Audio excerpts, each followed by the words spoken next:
know. Oh yeah. Have fun, Josh. Thanks. Awesome. Clicker, there's my clicker. Hey everybody, welcome to the OWASP Austin Crypto Party. We've actually been doing this for many years now.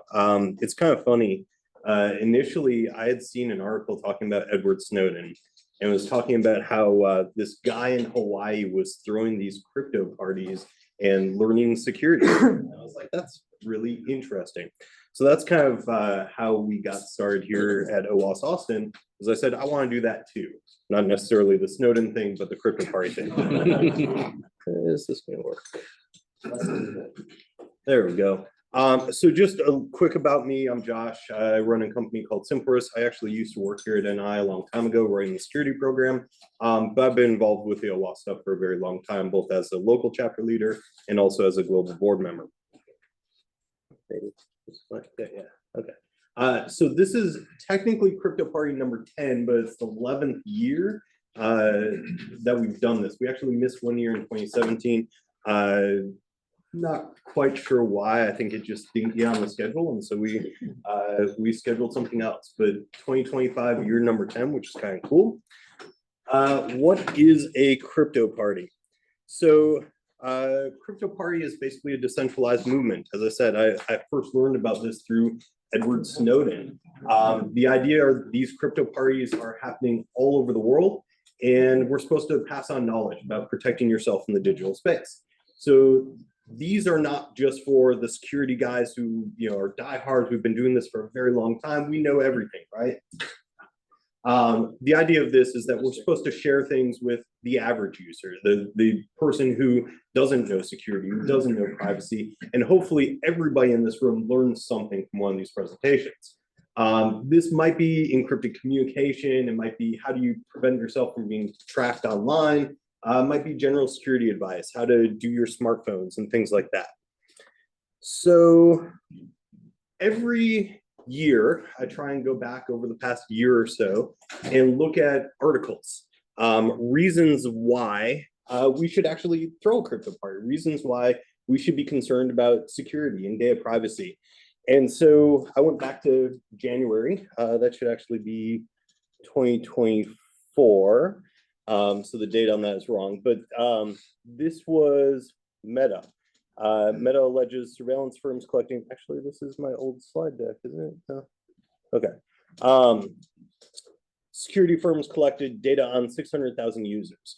So there's this company called Voyager Labs. They accused them of partnering with law enforcement to create thousands of fake accounts to collect user data. Maybe these are the wrong slides. That's fun. Cool. It's always fun when you're technical stuff. Yeah. Well, we can't wait because I'd have to transfer PDFs all over. In any case, lots of articles. We'll go through all those. Lots of articles about why crypto matters. Actually, let me do this. I'm going to pull up my thing on here. Sorry, 2025. I don't know what happened to them because my slides are doing the same crap. Well, we'll just kind of go through these then. So every year we try and find new things, basically going through, and we have things like police using live facial recognition for a Beyonce concert.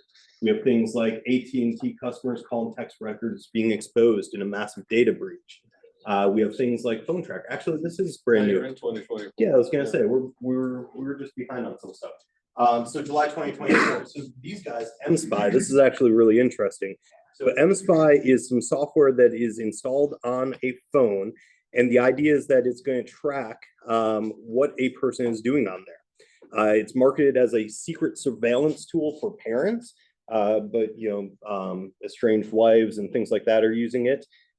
They had a data breach, 142 gigs of user data, 176 gigs of attachments, over 2.4 million email addresses, IP addresses, names, nude photos, credit card images, financial transaction data, records of customers' conversations with their support team, all of that breached.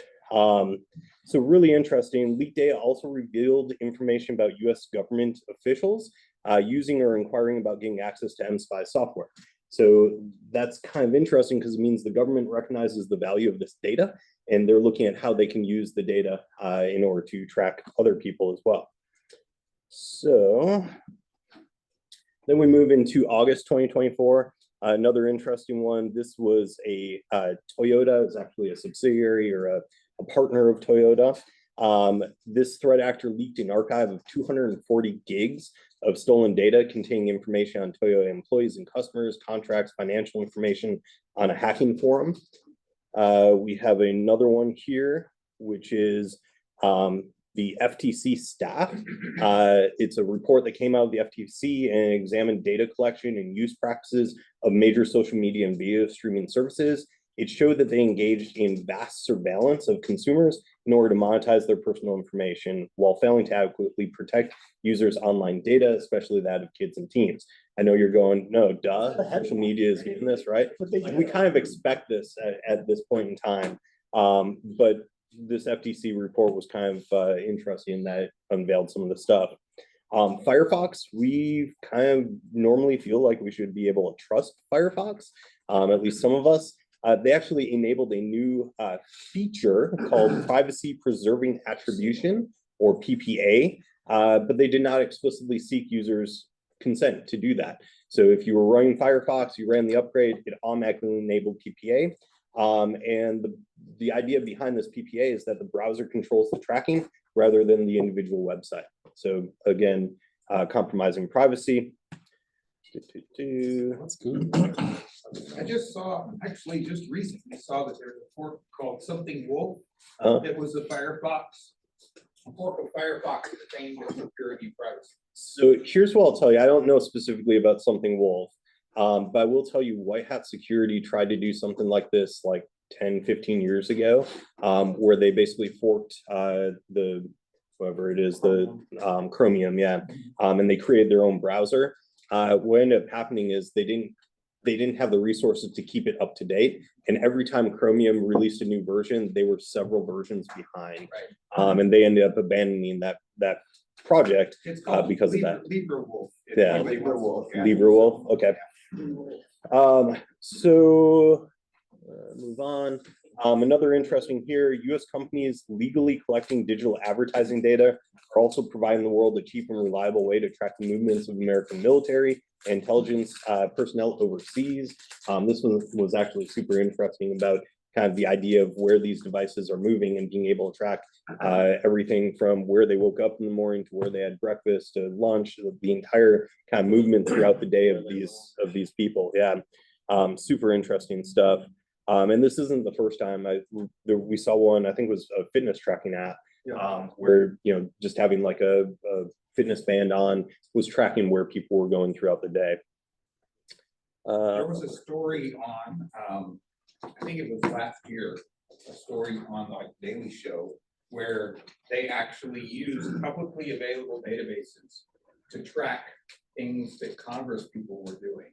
And they were able to individually identify them based on where they were located, whether it's at their office or at the, because there's, I mean, it's supposedly all anonymized. Yeah. But if you get it narrow enough query, you can still identify who they are. Absolutely. I saw one just a couple days ago that was trackthepotus.us or something like that, where it was like trackthepost.us, where it was tracking the movement of the president. You knew where he was, when he was, things like that. We saw one about a year ago that was Elon Musk, where his Twitter account was tweeting where his plane was at any given time. Yeah, so you're seeing this kind of stuff, the exposure of information about individuals quite a bit. So kind of deep thoughts on this. When I first started doing these crypto parties 11 years ago, I actually had a lot of trouble finding enough interesting articles about privacy to give content. And now I literally have enough to do multiple every single month. If you're looking for content like this, theguardian.com is a great place to go for stuff like that. Yeah. Even deeper thoughts. While I'm still seeing a tremendous amount of news involving data breaches, intrusion on privacy, things like that, I'm also seeing a bunch of news of pushback, governments that are creating data privacy laws, things like that. We see it here in the US with like CCPA. That's probably the best example. We see it in Canada with PAPEDA. We see it in Europe, obviously, with GDPR, things like that. So we're kind of at a crossroads here with respect to what's going on. Time will ultimately tell where society lands on this. Are we going the route where everybody knows everything? I read an article. It was actually a more of a like future opinion piece on what could happen. I think Walter may have sent it to me. It was really fascinating. That was talking about this idea that everybody gives everything up, and so we're just an open society, and the AIs are making decisions for us based on knowing everything about us and everybody around us. That's certainly one direction we could go. The other direction is, hey, we need to secure this data. We need to keep it under wraps so that it doesn't get out and other people aren't able to exploit that information. So ultimately, why we're here, privacy is the room in which ideas develop. It's where you can reflect on those ideas whenever you choose. And when we say room, it's not just physical, it's digital as well. Governments don't respect this idea. They don't respect the idea that, you know, ideas need privacy to kind of flourish, to develop before they get released into the public, if they get released in the public at all. So hopefully everybody here has some respect for privacy, for the idea of privacy, and that's kind of why we're here. CryptoParty is not going to teach you everything. Not going to teach you everything there is to know about computer and internet security. That's not the goal here. The objective is to kind of tear down those mental walls. Everybody who's presenting today has picked a topic that's semi-near and dear to their hearts. Maybe it's a thing that they have expertise on. Maybe it's a thing they didn't have expertise on, but said, hey, I want to learn more about this because it's interesting, and I think other people would find it interesting as well. So we're here to kind of go through that, but this is the start. Hopefully this kind of scratches the surface of and gets you guys thinking about things going on out there.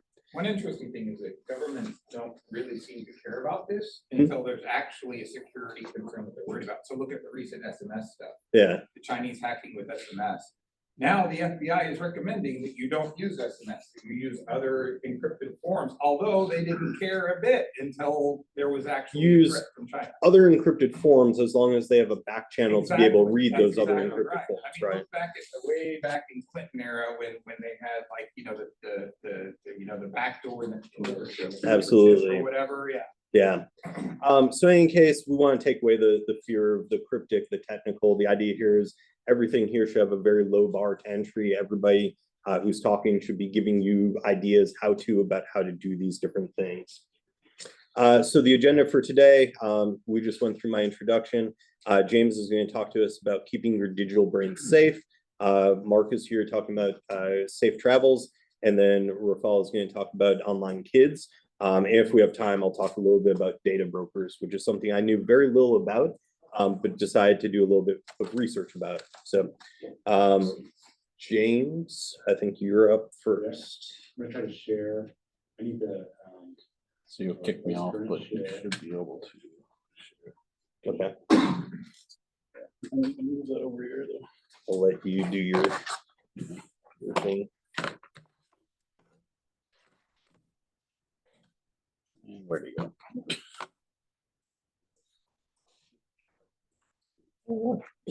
How the fun part is. There we go.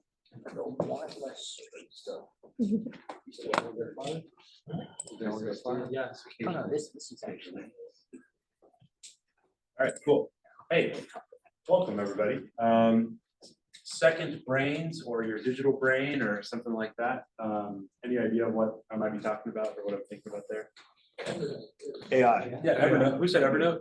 Yeah. Evernote. Okay. Anybody else got another like a note taking thing that they like to use? Google Cloud. I use I hear Google Evernote. Keep. Use Google Keep. Okay, what else? Do we use? Sticky notes. Dropbox, Upnote. Okay. Any Obsidian users in here? Obsidian. Oh, great. No, maybe. Okay. Half an Obsidian. I'm a recovering. Okay, hard copy. That's legit, sir. Okay. So, Yeah, so I am on a journey myself. I run a company called Driver Security. I feel like my brain is in a million different places, and it's fun and also scary at the same time. And just like what we're doing at Driver Security is we're solving some incredibly hard application security problems by ditching the idea of SAST and static application security testing, and we're doing contextual security analysis. It's a radically different way to do it, but it allows us to solve and find problems like IDOR and authorization issues, stuff that you could never figured out with SAST. It's way faster and it's cool. So if anybody hates SAST and you would like to see something better, call me. But that's not really what this talk about. This talk is really about all that context that we're doing to figure that out. I was like, you know, that's pretty legit. And it's actually working really, really well. And we're using LLMs through the whole stack. And then I thought, well, if I really want to have my own current life and everything that I really care about, so in that future state, I could feed the LLM everything about me, and I can have like some data returned to me that's like way more relevant. So everybody in here, I'm guessing, has played with like ChatGPT or something like that to some degree. And you probably have seen the difference. Has anybody like dove into prompting to some degree or other? Got a few people who are into prompting. Some are playing with it a little bit, right? The more you can like set the purpose of the LLM, the more context you can give about who the audience that you're trying to generate the outcome for, you get better results, right? So, but now I think that you can sleep on this talk if you think that AI just is going to know everything and solve all that problem for me, and you don't really care about that. You want like it to like keep track of all the stuff about who you are and what you care about. Okay, that's one option. Also, if you don't like learning, you can sleep on this. And if you trust all the companies to steward your data, so if you think Evernote's got it, OneNote, or all those different things, you know, you're like, oh, Google, let's put everything in Google Drive or whatever, and you think that's fine, then you can also like just ignore this talk. But first, we'll talk about why you need a second brain. You have reduced mental overload. You can enhance your creativity, have better efficiency, and like I mentioned earlier, like why I was still thinking, I've been really thinking about this is like, how do you how do you get ready for the state where you'll have your own personal AI, right? And let's assume it's private, privacy centric and everything like that. Like, how do you really teach it about who you are and what you care about, and how you can like kind of segment that up, right? And so there's a book that I'm currently reading right now. It's called Building a Second Brain. Any readers of this or anybody? Okay, got one or two takers in here. So it's pretty cool. It goes over this idea of like you sort it out in this para framework. So you have your projects with your short-term efforts that you're doing, different areas of things that you care about. So work, research, finances, relationships, to-dos, things like that. Then you have your resources. Things that maybe hold value, and like if you're like probably a lot of folks in this room, a lot of us in the security industry, like we like to research. You have that bookmarks tab. It's like full of all the things that you expect someday you want to read, right? Or like I'm gonna pump those into AI, and try to get like all my summarization of what I'm looking at there. And then you have archive stuff that you've thought about or dealt with in the past, but you don't need it like to always be front and center there. But if you think about this and you start pumping all this through your own private LLM and training a model off that, kind of cool, right? Like we can all kind of foresee that that day, all the deep stuff's like super interesting right now. So and you go through this process of like capturing and organizing. I come to you not as a person who has done this really well. Like I have like hundreds of thousands of unread emails, and I'm not very well organized, and I'm still like trying to sort out some of this, and I'm living through this process. And I think that's all of us kind of find ourselves with kind of that digital deluge, so trying to sort out some of this. But then also expressing like what you learned is part of the process. So me being able to be here with y'all is actually a real gift to me, because I get to tell you some stuff that I'm learning. So to me, Obsidian became a really good second brain candidate because I really like Markdown files, and YAML can just go, eat it or whatever, right? But like Markdown is great, and I'll do all my talks in Markdown using a program called DexSet, and I've done it for years. And so that way I'm just like writing in a notepad and then checking it into GitHub, and I deliver the talks, and they end up looking like this. This is a DexSet talk. I actually started writing this in Obsidian but their slide program is a little bit weird, so I just copy and pasted my markdown to DexSet, and it was good to go. Okay, so yeah, so it's markdown and it's local, so it's local on my phone. It's also local on my laptop, and so that's pretty cool. It has the ability to do powerful linking. I'm not really like a pro Obsidian user yet, but you can like start dragging in cards, and you can start relating a bunch of different ideas together. It's highly customizable. So in addition to being markdown, there's a bunch of plugins, there's community plugins, there's standard plugins, there's other stuff that you can pull in there. You can like start adding in HTML and CSS and all this type of stuff, including slides. This is when I was optimistically just going to use the Obsidian slides, and I actually converted over to DexSet for customizing here. But it's super cool, and so far I'm having fun with Obsidian, which is just a bunch of markdown files, which I guess that shows like when you're in your 40s, that's the level of fun you have. You're like, okay, cool, markdown.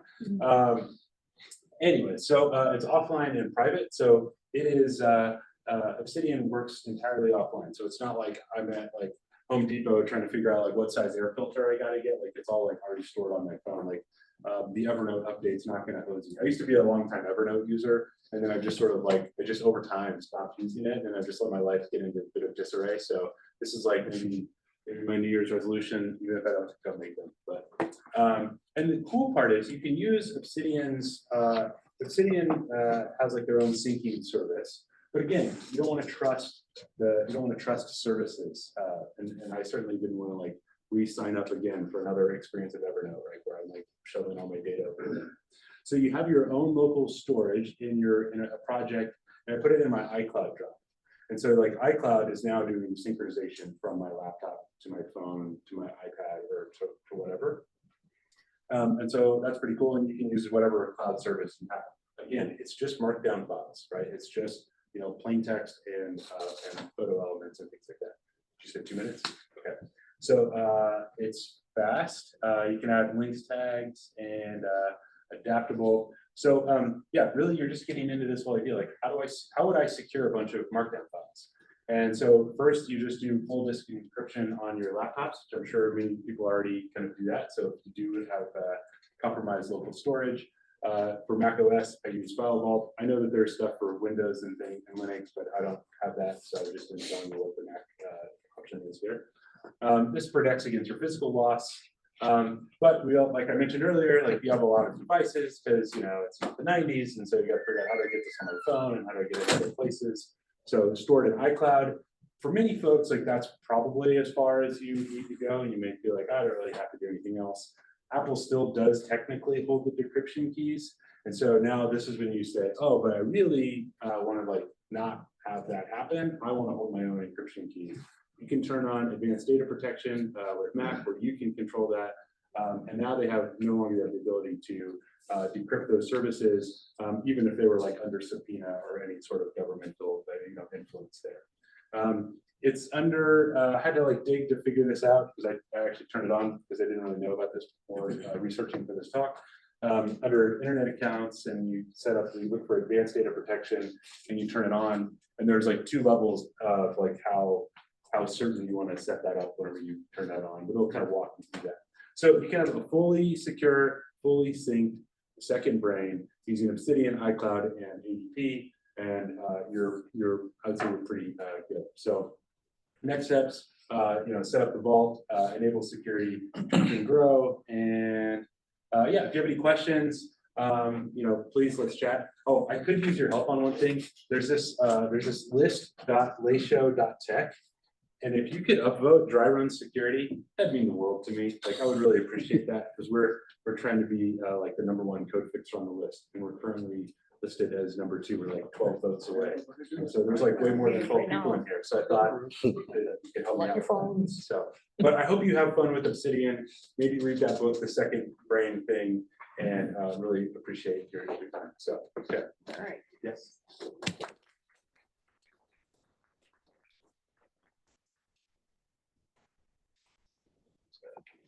I will comment, there's a caveat to ADP. Okay. I tried to enable it. It won't let you do that if you have any old devices in your account. Okay, yeah, So I'm I have addicted an old to, iPad, and because I have that old iPad that I don't want to just throw away, Yeah. it won't let me enable ADP because it doesn't support ADP, and it won't let you enable ADP unless you have no devices on your account that don't support ADP. that sounds very Abram. Yeah. Yeah. Yeah, exactly. Thanks for giving me this thing that I can't use.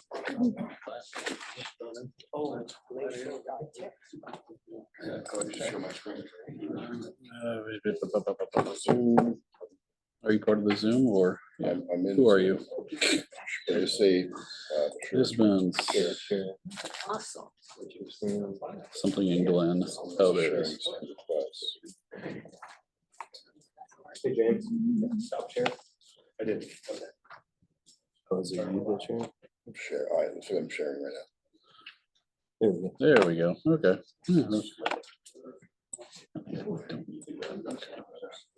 This and drag it over here so people can actually see.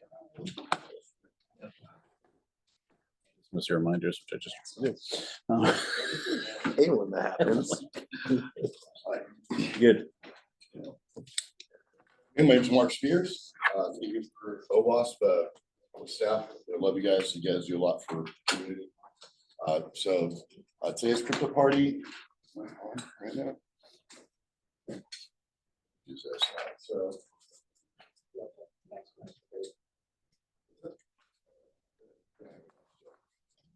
There we go. All right, so.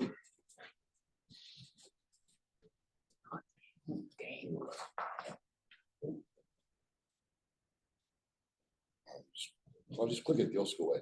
All right, so my name is Mark Spears. I work with Sol Security and CFC Response, same company. We do a lot of cyber insurance claims, business resumption, everything from getting the bad guys out to all the forensics. And it's an interesting world every day. Every day we meet people on the worst day. So I've been a virtual CISO. I've been a chief zero trust security officer. I work with SDLC a lot, or SSDLC. I speak a lot at OWASP thanks to the team here being open to me showing up. So a lot of fun. I do hardware hacking. I started the red team at Solace. I'm going to show off some fun stuff today. And we're going to be talking about protecting your internet connection. So it's going to be a really good talk on VPN and why. I'm going to show some examples why we should have that, especially when you travel. And then we're going to talk about USB protection, kind of interesting enough. So protecting your internet connections and what's between you and the internet. So you have your laptop, you have a Wi-Fi Ethernet connection, and then you have the internet, right? So over here, you've got your corporate data, sensitive personal data, just everything, right, is in this realm here. But in the middle here, right, between you and the internet, you've got DNS resolvers, you got IP-based traffic, you got web traffic, all things that could really be attacked. So, these man-in-the-middle devices here could be a threat actor's device or a security researcher, if I'm ever with you at Starbucks, and or something's made to protect everybody. So, as we move on from that, so the basics of a VPN is that you're going to connect to a VPN proxy, and then that's going to go to the internet and retrieve stuff for you. We've got a whole bunch out there. You got Proton VPN, you got NordVPN. Your mileage may vary. Whether or not they share with the government today may not be the same thing for tomorrow. But the big thing behind this isn't necessarily about, we got to protect ourselves, whether or not Big Brother wants us to be protected, right? We've all heard the big case of Phil Zimmerman. You guys all know who he is. He started PGP. In the old days, cryptology was considered munition. And so he got in trouble because he made PGP, and they went after him for making it because the government, and he made it for the world. And because it left the US, he had to go in front of Congress, and he got in lots of trouble. And he was the original kind of rock star of that whole realm. And so PGP kind of won in the end because he wasn't thinking about Big Brother government. He was thinking about guys who were in, maybe they're journalists in another country having a war zone. They don't want to get picked up. Governments don't think about those things, so we have to protect ourselves first, whether or not our government wants to really think about the other applications. So VPNs are kind of a neat thing. We've all should have them, right? Let's talk about how these things get attacked. So, being the guy who started on the red team, I've done a lot of security research because you don't just start a red team and have done all these things. You don't get paid engagements initially for doing nothing, right? So in the middle here, you can see that you've got the Wi-Fi that could be Starbucks guest Wi-Fi. It could be restaurant guest Wi-Fi. And then in a threat actor or a security researcher who brings a device like this. This is a Wi-Fi Pineapple. This happens to be a Mark IV. Mark V is now out. And then they just put this, and what they'll do is they'll hijack the connection from the actual Wi-Fi to give this guy internet connection. And then they'll broadcast something like Starbucks guest number 2 or Starbucks guest 5G, something that might make people think that it's actually good. And now they're man in the middling all of your traffic, encrypted, not encrypted, your DNS resolvers, all of those things. The wall of sheep. The wall of sheep, yes, sir. All over again. This is another version of a Pineapple. It's called the Nano. I don't have it in here. I got the battery pack, but this is a very small device with small antennas that you can just put on your hip, and it may not go that far. This one's only 2.4G, not 2.4 and 5, but and my new Wi-Fi Pineapple 5 is actually out on with good things being done with it. So once they're in the middle here and you connect to here versus here, they're able to look at all your pages. They can turn your DNS resolutions to something else, give you fake login pages. Love doing that. Rickrolling, not so fun, but it serves the point. So there's 2 links down there to places like hack5.org. They're a really good organization to help people with these type of events to help teach people things. So to fully encrypt your traffic, when I travel and I go to Starbucks, I have one of these. And this is from GLI.net. This is a kind of personal VPN. So what this device does, it's going to sit right here, and it does the same thing that Pineapple does. I'm going to go steal the internet from the actual internet to get it to here. And then this thing is already pre-set up to go to my favorite Nord VPN, which is the one I chose to use. So now it's also broadcasts a Wi-Fi, or I can connect via Ethernet to this device. So now I'm connected from the first hop, and I'm secured out of the first hop of here. So recommend if you travel, especially if you go to Black Hat or DEF CON, don't end up on the wall of sheep. So a lot of fun stuff. I brought my whole bag of goodies over here. I got bash bunnies and all sorts of fun things we can talk about. My personal lockpick kit. So you can pre-configure it. It works the same way as the Pineapple. And now once it's encrypted, they can't see your traffic coming out of there. It's just, they can't sniff any of that stuff really. Unless they can hack that yellow device, which we've all seen those devices are like, oh, use this. And, that's what happens.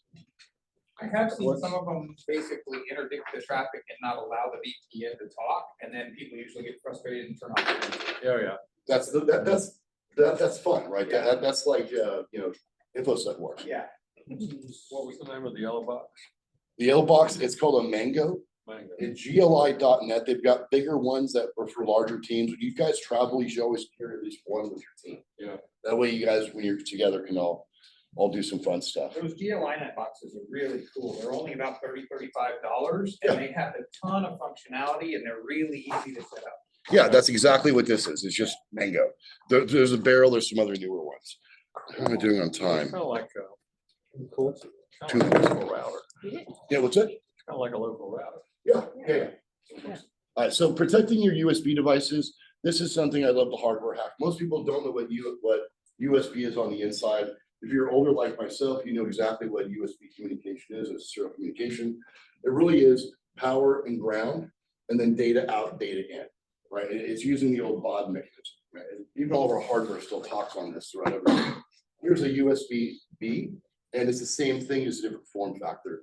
Here's a USB-C, maybe an older version, but the reason why C can flip up and down, because the same thing is on opposite sides. So it makes it kind of fun and nice. So It took 10 years to figure that out. but they're used for charging in data, right? So the problem with USB-C is that you can now get these bad USB cables where here's a regular one, and this one over here has an antenna in there. You get a GPS chip, a Bluetooth, a Wi-Fi. I happen to have one. Not that I've ever used it before, but like, and so the whole thing is don't take USB devices that people just give you. If they give you some for free at a conference, probably not good. You guys ever been to AHA before? Recommend you totally go and have a good time. But this is a bad USB cable. It looks no different than anything else you've seen. But it's got Bluetooth and Wi-Fi in here. So now I can, if someone takes this and plugs it in, I can attack them at the port level right here. And we generally trust data going across our USB devices. Yeah. So little advanced, they're about $100, I think, maybe less now, but just don't trust them. But it's a lot of fun. You can even there's videos on hackaday.io where you can compromise even your wall charger. You can pull it open and do some fun stuff in there. To protect your USB, you take the cable, you have a little, I call them USB condoms. You just, if you're going to plug into a wall switch you don't know about, and you have a data cable that's not just power, you can actually put these on and you remove if they don't have the data connected. So even if your cable does, this device does not. So it's just going to charge. You won't end up on the wall cheap, sir. And I think I got time for one quick thing, maybe. I got 2 seconds. I'm going to ask for 30 seconds more. I want to pull this up. This is very near and dear to me.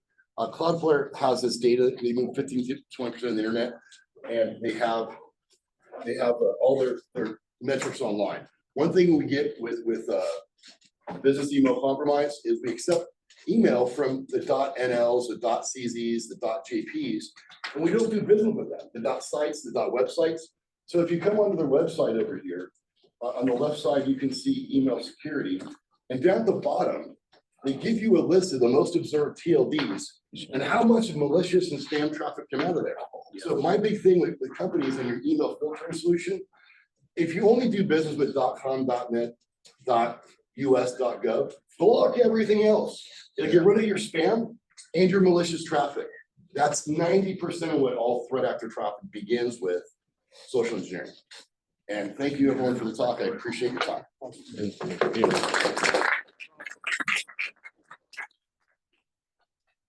great. Let's see. This thing, or Yeah, just keep that up. there's a second while we swap our speaker here. There. Hang on. Show that. Yeah, it's fine. Go for it. All right, I don't have slides because I hate slides. We've done this for 20 some odd years and I hate slides. I doodle, but I don't think you guys want to read my doodle, so I'll talk about it. I want to talk about online kids. I've got a pair of 11-year-olds.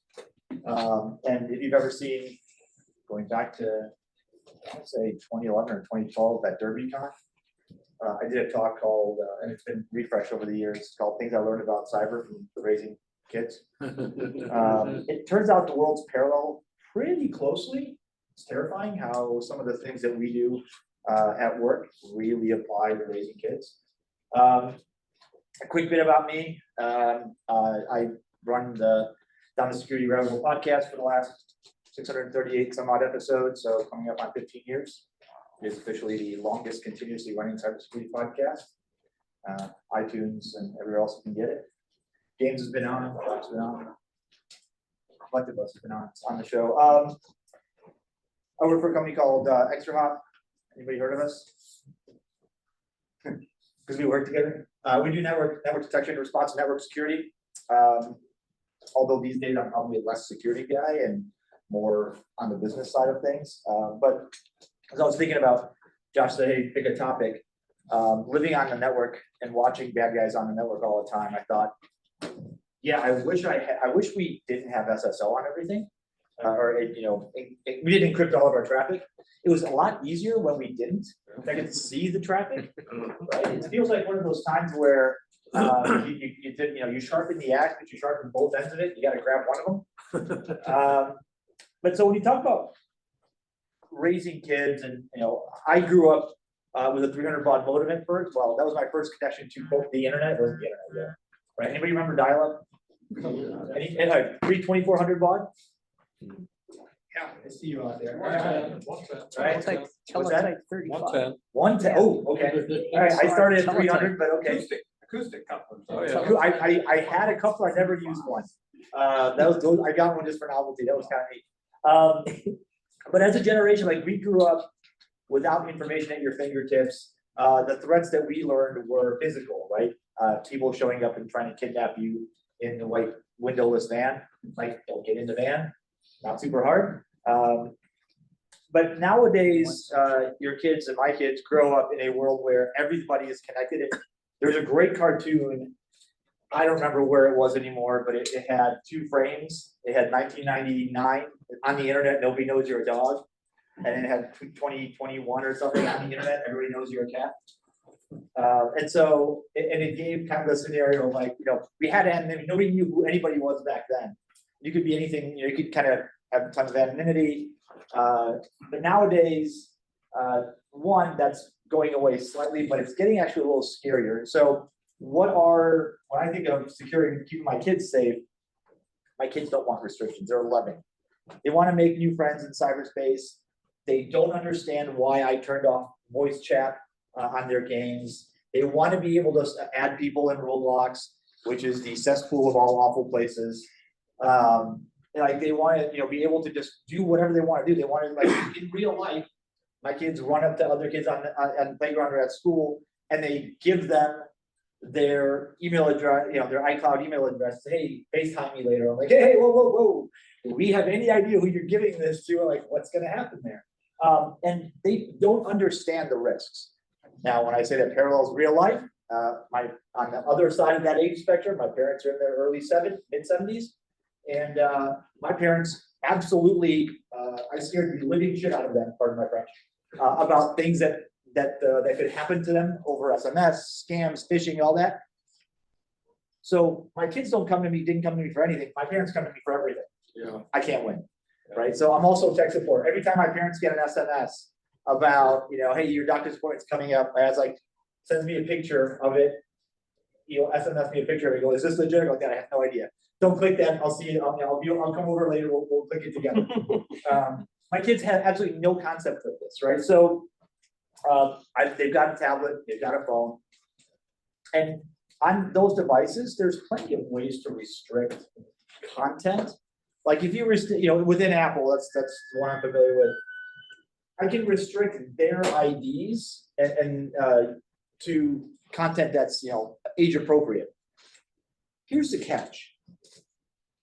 None of the content creators that they want to go see and they want to go look at, none of the content they do is designed for their age. More importantly, nobody that creates that content says, yep, this is certified for kids. And a little button on YouTube, if you ever create a video, this is for kids. Nobody does that. You don't check that unless you're using the 17 and up category. They're locked out of everything.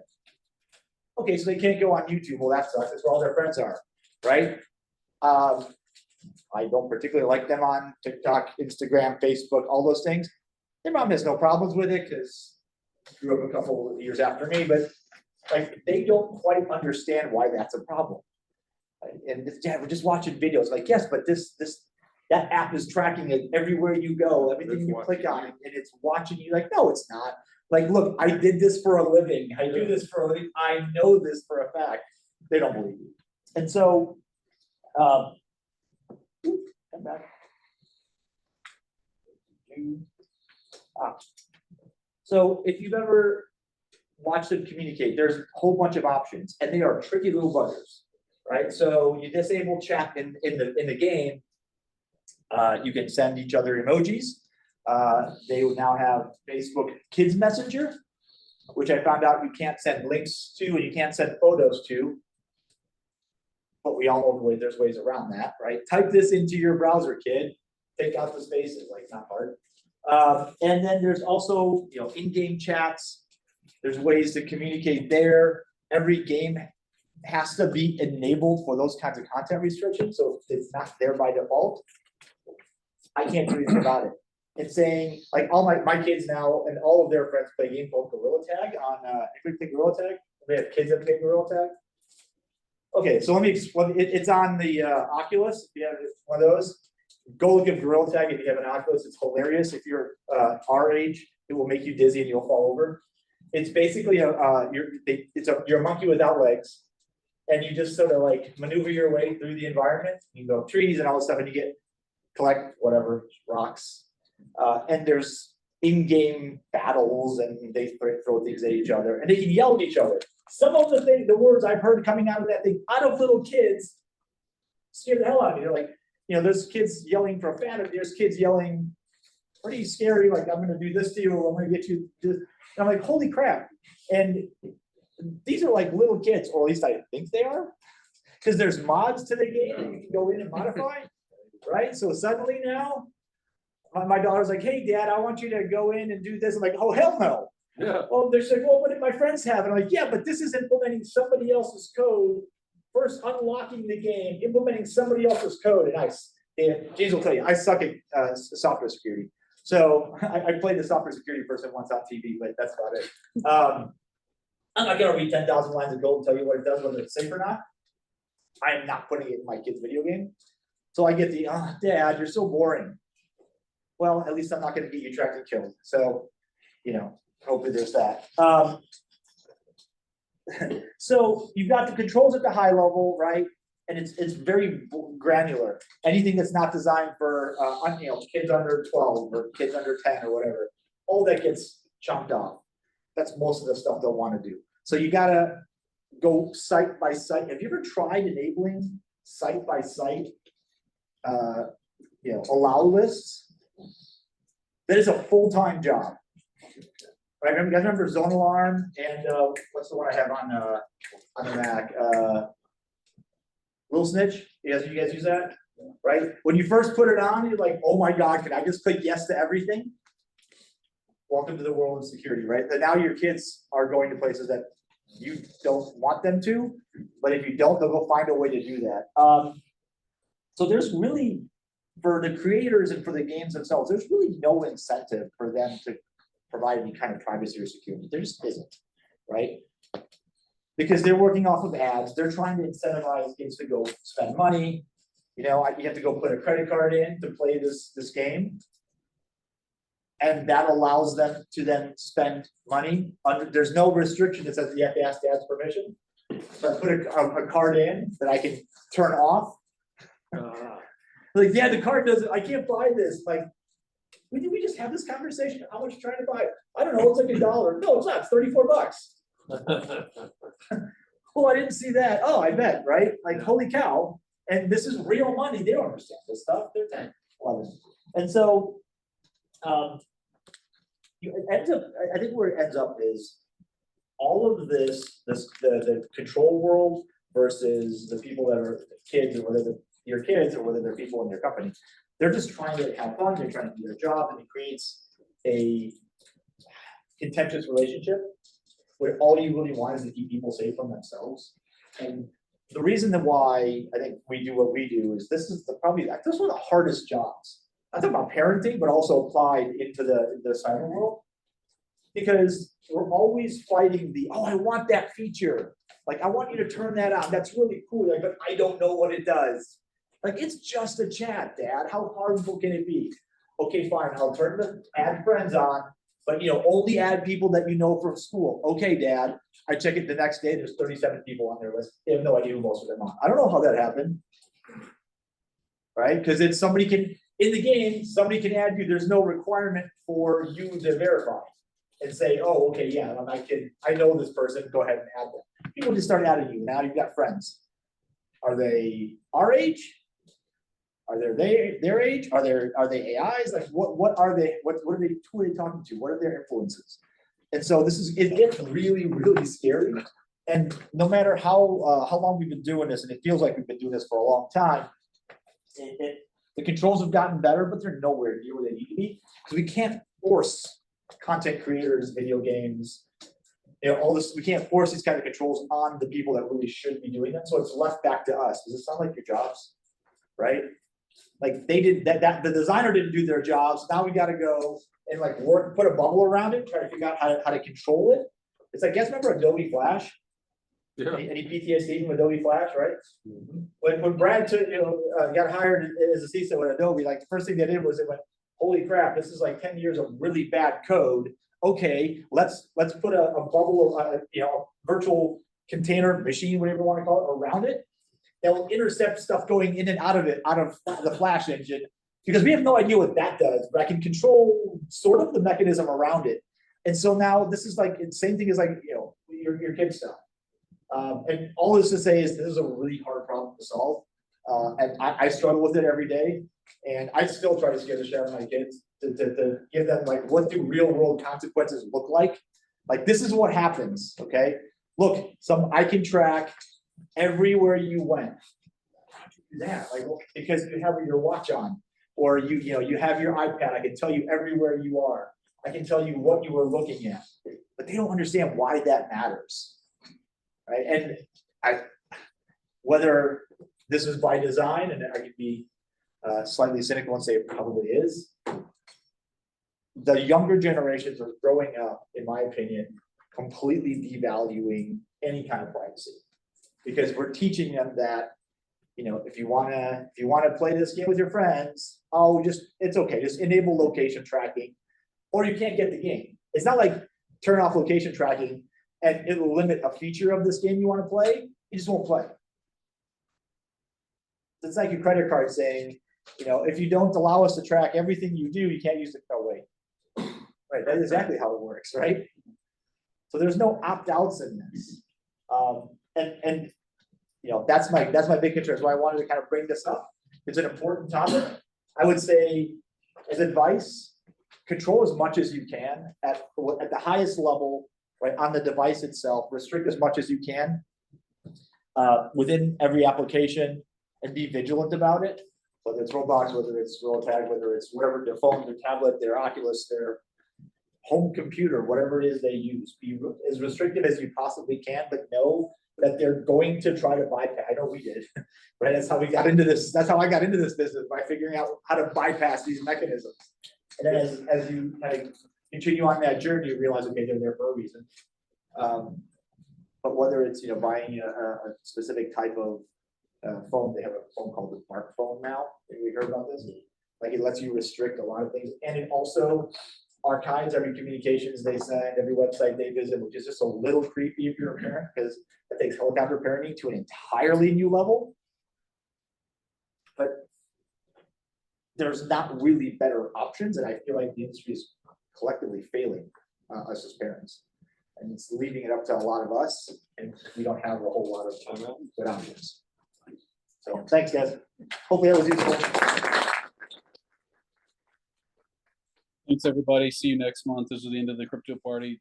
Next month is Alexis Waters talking when the tool is the weapon. So hopefully see you all next month, or see you online. Thank you all. Thank you. Bye-bye. Good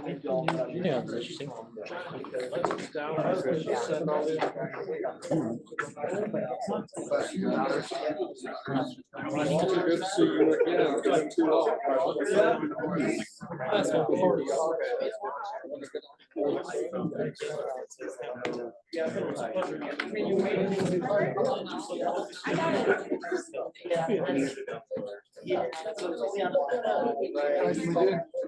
Yeah.